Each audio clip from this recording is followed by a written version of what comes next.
I'm making a stuffed pork loin today, and we're going to start with what we're going to actually stuff it with. Green apples, some prunes, rough chop on the prunes. You don't want to peel the apples.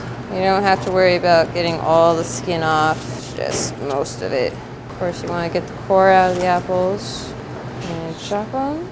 About a ½ inch dice is good. Big enough that when you take a bite of it, you'll know it's an apple. And you're going to take a little bit of ginger and just grate that in there. Ginger is a very strong tasting root, so a little goes a long way with ginger.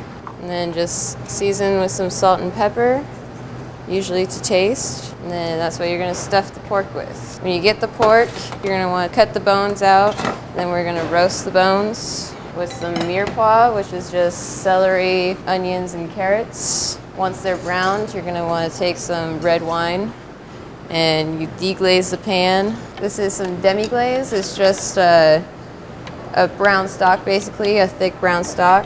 You want to add that to your mirepoix and bones. Let that simmer for about an hour. We're going to take your pork. There's still a bone on the inside, but we've gotten all the ribs off the outside. You're just going to make a little hole right in the middle so that you have a place to stuff it. But once you've gotten as much as it will fit, put it in a pan with a rack so it's not sitting on the bottom. And then you just pop that in the oven for about an hour. Once your sauce is done simmering, take it, get a nice strainer, and then you have a nice sauce.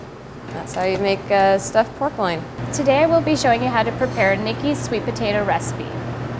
First off, we start out by roasting 4 sweet potatoes at 350 until they're fork tender. This is what the sweet potatoes should look like once you pull them out of the oven. Once the sweet potatoes are fork tender, skin them. The skin should fall off really easy. You're gonna put them in your bowl and you're just gonna kind of mash them down a little bit. So now that that's ready, we're gonna add the coconut milk to that. After this step, you'll be adding all of your other ingredients. They include maple syrup, ginger, and sea salt.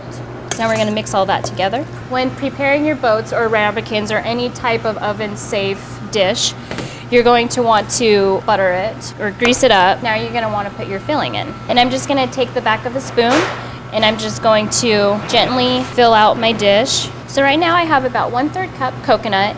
The recipe calls for unsweetened, but you can use sweetened, whichever you prefer. Now we're going to place this in the oven at 350 to bake for 30 to 40 minutes or until done. So your last step is you want to top it off with macadamia nuts. There you have it. Here's a nice, sweet, and simple side dish for your holiday meal. Enjoy.